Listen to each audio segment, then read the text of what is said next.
Hey Dave, how you doing today? Not bad, Nick. Happy New Year. Happy New Year. Welcome to season 2 of the Kitchen Table Finance podcast. Yeah. I like labeling it as season two. It sounds impressive. It's pretty cool. I That's right. made it through a whole year and a couple extra months in season one. So That's that's pretty right. good. Yeah, So it's been a fun ride. Looking forward to 2022. And speaking of 2022, today we are going to make our predictions for what's going to happen this year. yeah, I love it. This was one of my favorite episodes we did last year because it's something I've talked about with clients for years. With the idea being that every December and January, our inbox as advisors gets flooded with people telling us, that are supposed to be professionals in the know, how the market's going to behave, for the coming 12 months. And there'll be some really optimistic forecasts. In fact, most of them tend to be optimistic. And then there'll be some pessimistic ones. And if you averaged them all out and knitted them together, we'd never go anywhere because they cancel each other out. Right?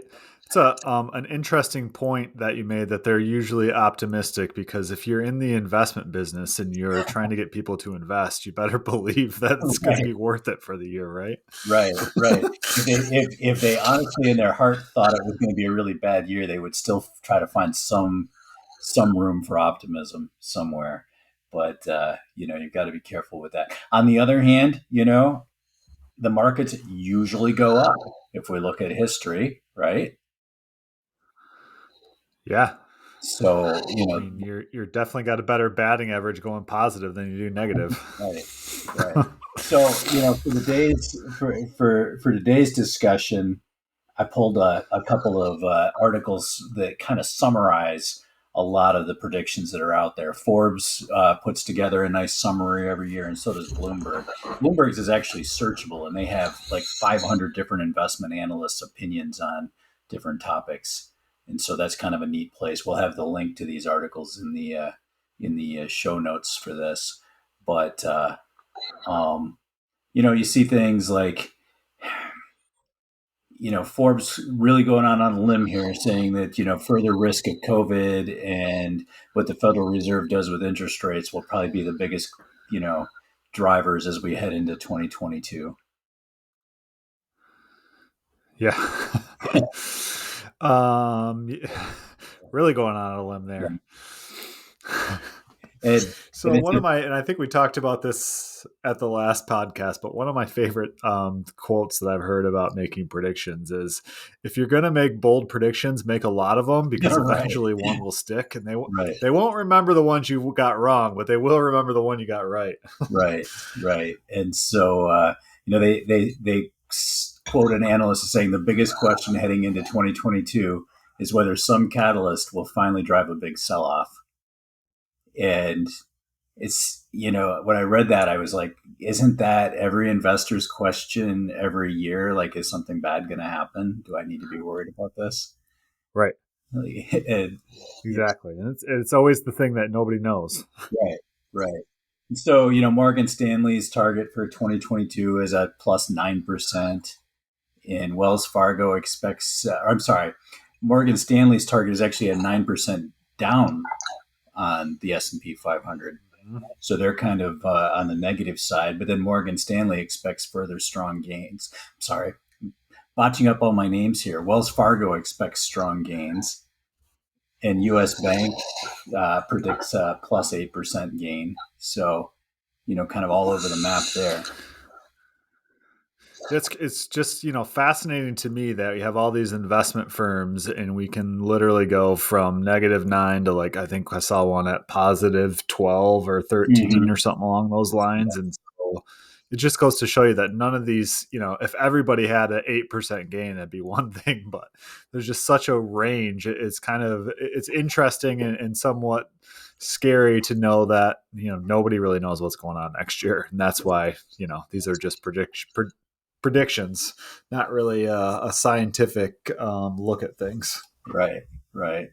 And I as I was reading through some of the blurbs that the Bloomberg article compiled, I felt like I was reading fortune cookies, and the old how to be a tarot card reader or a fortune teller. This kind of goes with your comment about make a lot of predictions, but also make them vague enough that they'll always be a little bit true, or that you've left yourself a little Right. bit of room if they're wrong. So you get gems like this: marginally less accommodative monetary policy may weigh on equity valuations. That's from Barclays. Or we are very we are wary of assets that are less liquid than others. That's from Columbia Threadneedle. So whatever that, however you want to conceive that.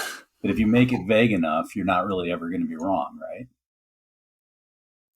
Yeah, absolutely. It's the other thing, and we kind of are poking fun and having some fun with it. And I think a lot of these investment asset managers would say the same thing. This is kind of a fun exercise to do, Yeah, but yeah, really at the end of the day, it means nothing. And especially in the thing about investing in the markets is that what happens in the short term is pretty irrelevant to, your long-term goals and long-term right, success in investing. right, And so, we can make predictions all day about what's going to happen this year, but no matter what happens, it probably isn't going to affect the long-term outcome of investments.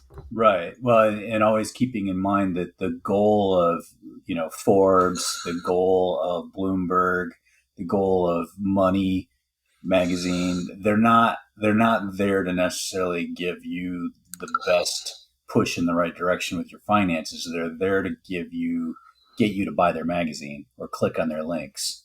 Right. Yeah. So So it's an entertainment factor, not something that you should be making investment decisions yeah, based on. yeah. So in summary, the outlooks this year are all over the map, with the key problems and things to watch being inflation, being tax reform and government stimulus. There's worries about COVID, of course, and worries about China. It plays like a broken record from last year. Yeah. That it certainly does. Speaking of last year, you and I made some predictions, so I'm curious if we go back through and see how we did. Well, I absolutely, and we were doing that. We should preface this by saying we were being tongue in cheek with our own predictions last year, kind of following suit. But one of our bold predictions was that something would happen during the year that would make you, as an investor, feel you should sell all your investments.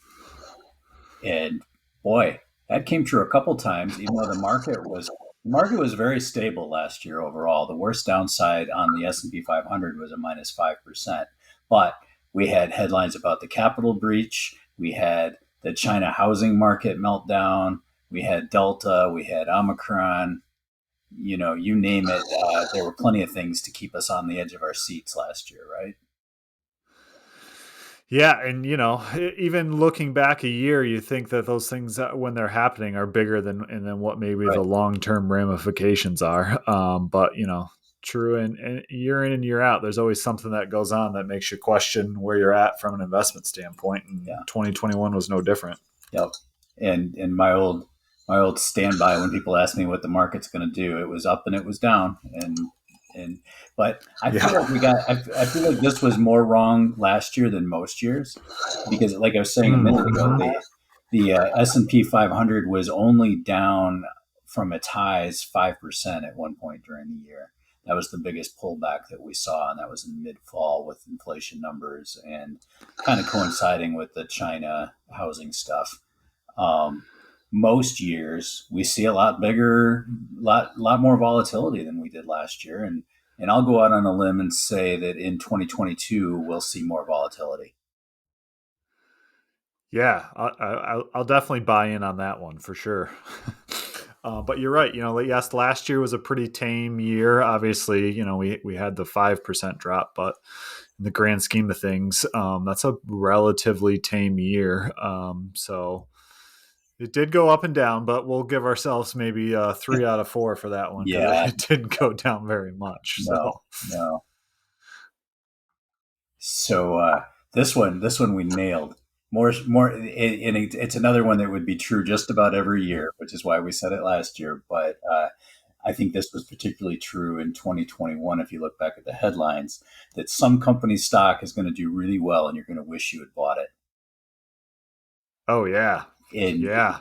2021 was the year of the meme stock, right? With these Right. worthless entities getting pumped up on internet chat rooms to huge valuations, and there was it Hmm. was really the year of FOMO, fear of missing out, that people were buying these stocks thinking that it was just they were just going to keep going up, and if they didn't buy them now, they were going to really regret it.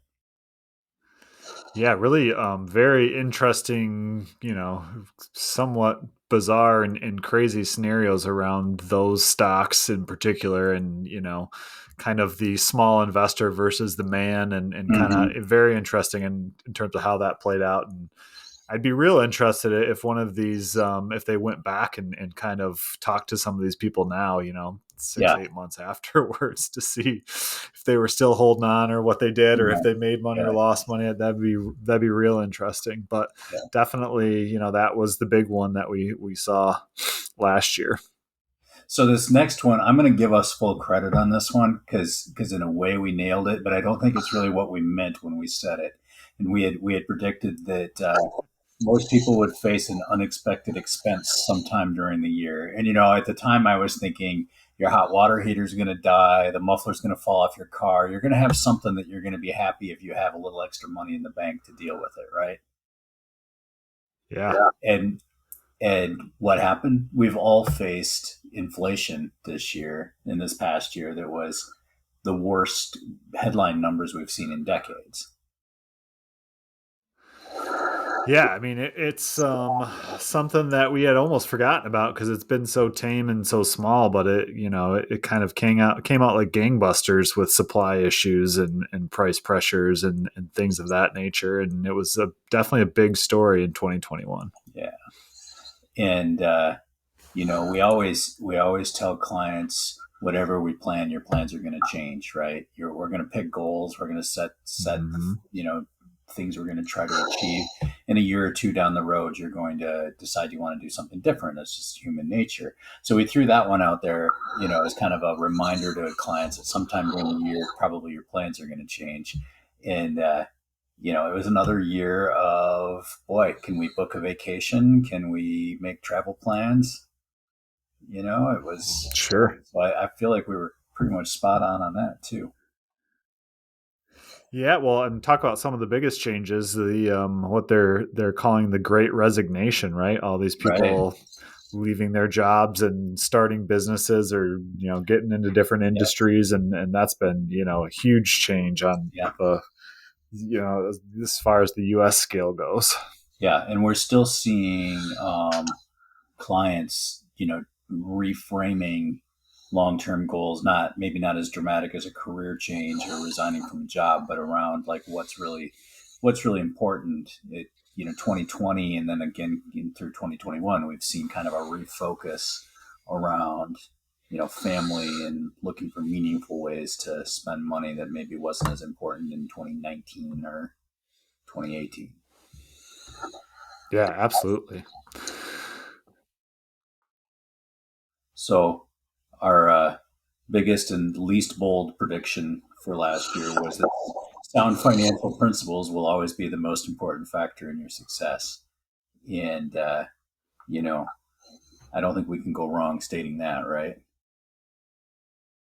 Yeah, yeah. I think that's one that we're gonna have to carry through every year. Can that be our our annual prediction? Sound Well, financial principles. Will I think it pretty much sums everything up, right? And if you pay attention to your own yeah, income and your own expenses, and for the most part, ignore the noise in the markets and in the news, and don't make bad, hasty decisions based on what's going on around you, you'll probably be all right. Stay disciplined, stick to your strategy.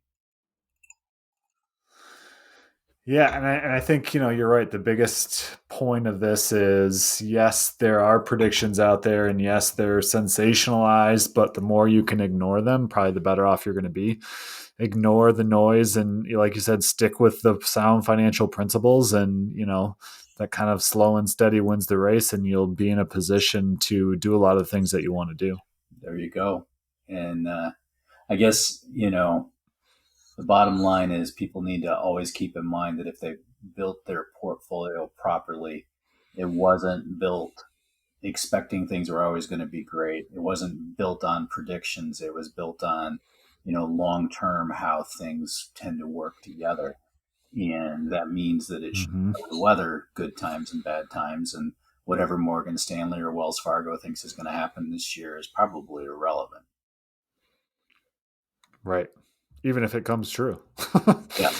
So, it's probably irrelevant in the long grand scheme of things. So, so you know, do we have some 2022 predictions of our own, Dave? well, I think everything we said last January still holds. To that, I'm going to add that the thing that's going to matter most in 2022 to the markets and our finances or how we feel about them isn't going to be something we've even thought of. Kind of like 2020 Oh, being a yeah. good example of this. We talked about this on some show last year, but in January 2020, the predictions were all had to do with what was going to happen with China and tax reform and a few, you know, concerns about the election. That was in January of 2020. And by mid February of 2020, everybody was running around with their hair on fire, you know, uh, because the headlines had been totally seized by COVID. And that I think Right. illustrates, kind of the futility of this whole exercise because, you and I, and we've talked about our investment philosophy, but we believe that, the market is pretty much an accurate reflection of everybody's expectations, right?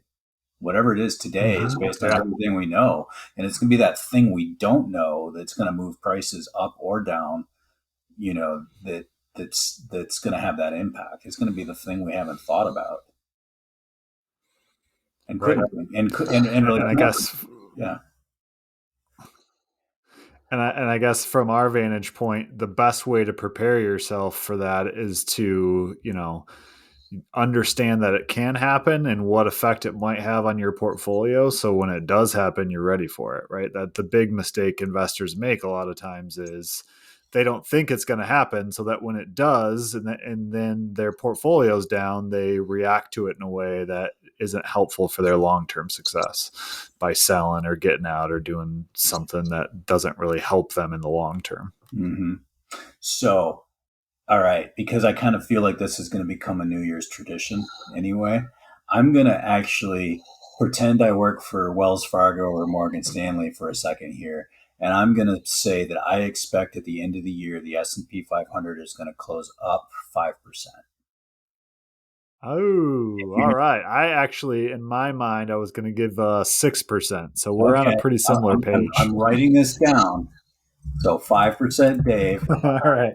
6% Nick. I'm going to add to that, just so I can be more wrong, that I expect volatility is going to be a lot higher and that there's going to be a lot more ups and downs in the meantime this year than what we saw last year. Um, Okay. I'm gonna even And quantify that. I, At some point, we'll be down 10% on the S&P 500. ooh, I like that. I like that. We're making bold predictions this year. One thing that I would like to add to that I think will happen this year is I think that international stocks will outpace U.S. stocks this year. It's my big bold prediction. Okay, that's going in the notes. I'm going to add that this is going to be the year that small companies outperform. Okay, I like it.